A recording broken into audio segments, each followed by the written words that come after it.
I think in a lot of ways, science and exploration is just innate to us as human beings. That's why toddlers ask so many why questions. It's just part of who we are. In many ways, I think trying to explore space generates solutions to problems that we didn't even know we had. My name is Zena Cardman, and I am the commander of NASA's SpaceX Crew11 mission to the International Space Station. I was born in Champaign-Urbana, Illinois, but grew up in Williamsburg, Virginia. I grew up almost like an only child. I have two older brothers, but the younger of the two actually went off to college when I was 5 years old. And so I learned to play in my backyard a lot, play with friends, use my imagination, and explore the natural world around me. I studied biology as an undergraduate student. This is largely because I had a really excellent high school biology teacher who inspired me to pursue research on my own, even as a high school student. But while I was at college, I also got to know microbiology. I got to know geosciences and chemistry.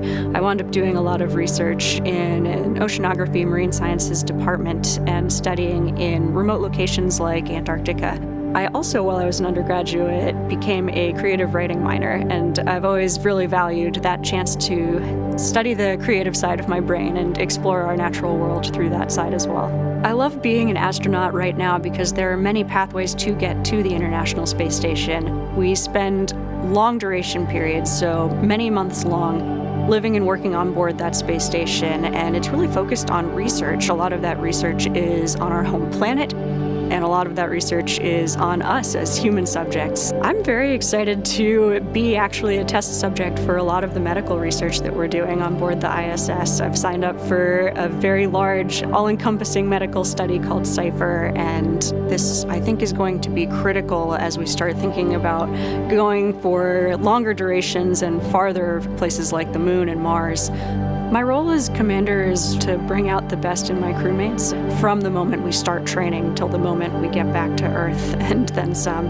And so I'm always thinking about that larger mission overview and how my crewmates are doing and what we can do for each other. Spaceflight, by definition, requires collaboration and requires more than one person, and the chance to be part of something much larger than myself has been humbling and inspiring and deeply fulfilling. Even since I was a child, looking up at the stars, looking up at the cosmos is inspiring. It helps me answer questions like, what are we doing here? Who are we? Where are we? I don't think we grow if we don't challenge ourselves. I think that's true for myself, it's true for teams, and it's true for us as a society and as a species. We have to take some risks, we have to challenge ourselves in order to push ourselves, and I can't wait to see what we discover during my career and for generations to come.